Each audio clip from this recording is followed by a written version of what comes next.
Hello all. तो finally UPSC ने APFC and EO exam की जो नोटिफिकेशन है वो रिलीज कर दी है। एपीएफसी एग्जाम के लिए 159 वैकेंसीज की नोटिफिकेशन रिलीज करी गई है और ईओ की 418 वैकेंसीज की नोटिफिकेशन रिलीज करी गई है। दोस्तों आप लोगों ने डिटेल नोटिफिकेशन देख भी ली होगी, लेकिन आप सब जानना चाहते हैं कि इस बार की नोटिफिकेशन में क्या मेजर चेंज है। तो इस वीडियो में आपको बताने वाला हूं कि जो इस बार की नोटिफिकेशन है वहां पर क्या क्या मेजर चेंजेस आप लोगों को देखने को मिलेंगे। देखिए, एक मेजर चेंज जो आप सब जानते हैं वो है नंबर ऑफ वैकेंसीज। पिछली बार नंबर ऑफ वैकेंसीज डिफरेंट थी, जैसे ईओ में 421 वैकेंसीज आई थी, तो इस बार ईओ की 418 वैकेंसीज हैं। पिछली बार एपीएफसी की 170 वैकेंसीज आई थी, तो इस बार 159 वैकेंसीज हैं। तो वैकेंसीज के नंबर में चेंज है।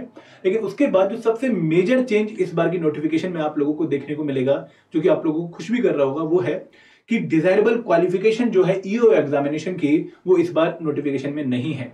देखिए, लास्ट टाइम अगर हम 2020 की नोटिफिकेशन देखें फॉर द ईओ एग्जामिनेशन, तो वहां पर जो इसेंशियल क्वालिफिकेशंस थी और डिजायरेबल क्वालिफिकेशंस थी एजुकेशन की, वो दोनों ही वहां पर मेंशन करी गई थी। मतलब आप लोग अगर देखें तो यहां पर अगर आप बॉटम में जाएं तो इसेंशियल क्वालिफिकेशन लिखी हुई है एजुकेशनल में, bachelor degree in any subject from recognised university. ठीक है, आप एजुकेशनल क्वालिफिकेशन में लाइन देखेंगे तो लास्ट टाइम ये लाइन भी थी, लेकिन इसके साथ साथ वहां पर आपको डिजायरेबल क्वालिफिकेशन वाली लाइन भी देखने को मिल रही थी।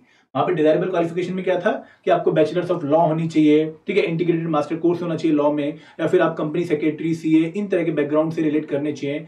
तो वो डिजायरेबल क्वालिफिकेशन कहीं ना कहीं आप लोग बच्चों को परेशान कर रही थी। आपको लग रहा था कि कहीं ना कहीं हमारी सिलेक्शन में ये डिजायरेबल क्वालिफिकेशन कोई अड़ंगा ना डाल दे, कोई रुकावट ना क्रिएट कर दे। तो वो चीज इस बार ईओ पोस्ट से आपको हटी हुई मिलेगी। तो एक बहुत बड़ी खुशखबरी है आप सबके लिए। तो फाइनली ये सबसे बड़ा मेजर चेंज है इस बार की नोटिफिकेशन में कि इसेंशियल क्वालिफिकेशंस जो है वो सिर्फ एजुकेशनल में डिग्री है, उसके अलावा कोई और डिजायरेबल क्वालिफिकेशन यहाँ पर मेंशन नहीं करी गई है। ठीक है, this is one of the major change. आगे बढ़े अगर मैं बाकी आपको और कोई चेंज बताना चाहूं तो हार्डली हमें कोई और चेंज देखने को मिलेगा इस बार की नोटिफिकेशन में, क्योंकि बहुत सारी चीजें वही हैं जो कि लास्ट टाइम भी थी। अगर मैं सिलेबस की बात करूं तो एग्जैक्टली सेम सिलेबस आप लोगों को देखने को मिलेगा ईओ 2021 एग्जाम से एंड एपीएफसी 2015 के एग्जाम से। और यहां पर एक खास बात और जो आप लोग जानना चाहते हैं कि सर एग्जाम डेट, तो आपको क्लियर कर दूं कि इस बार की नोटिफिकेशन में एग्जाम डेट अनाउंस नहीं करी गई है। और दूसरी बात कि इन दोनों पोस्ट के लिए, ईओ पोस्ट के लिए और एपीएफसी पोस्ट के लिए, जो एग्जाम कंडक्ट होगा वो सेपरेटली कंडक्ट होगा।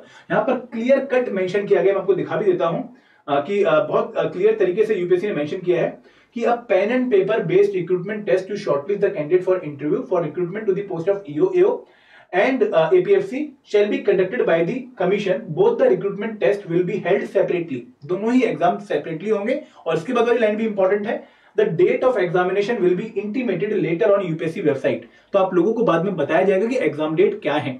अगर हम यूपीएससी कैलेंडर की बात करें तो आपके पास 4 एग्जाम डेट हैं।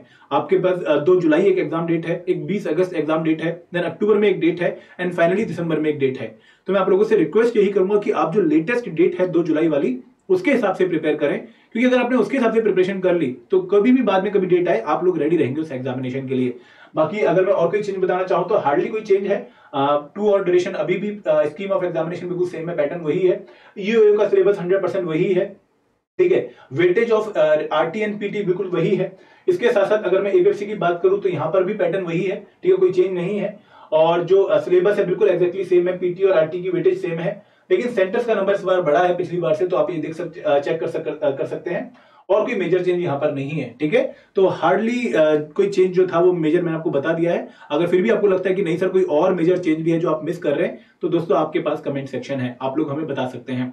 और दोस्तों आप लोगों ने शायद तैयारी शुरू कर दी हो और आपके मन में बहुत सारे डाउट भी आ रहे होंगे कि सर स्ट्रेटेजी क्या होनी चाहिए, सोर्सेज क्या होनी चाहिए, बुक लिस्ट क्या होनी चाहिए, हमारी मस्ट डू थिंग्स क्या होनी चाहिए, हमें माइक्रो टॉपिक्स कहां से मिलेंगे। क्योंकि इस नोटिफिकेशन में अगर हम नोटिफिकेशन की बात करें तो यहां पर जब आप सिलेबस देखते हो तो सिर्फ और सिर्फ आपको सब्जेक्ट के नाम दिखाई देते हैं। ठीक है, इनके अंदर आपको क्या पढ़ना है आपको पता नहीं लगता है।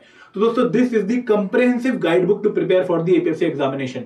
आप लोगों के पास गाइड बुक पक्का होनी चाहिए, क्योंकि इस गाइड बुक में आपके हर एक सवाल का जवाब है।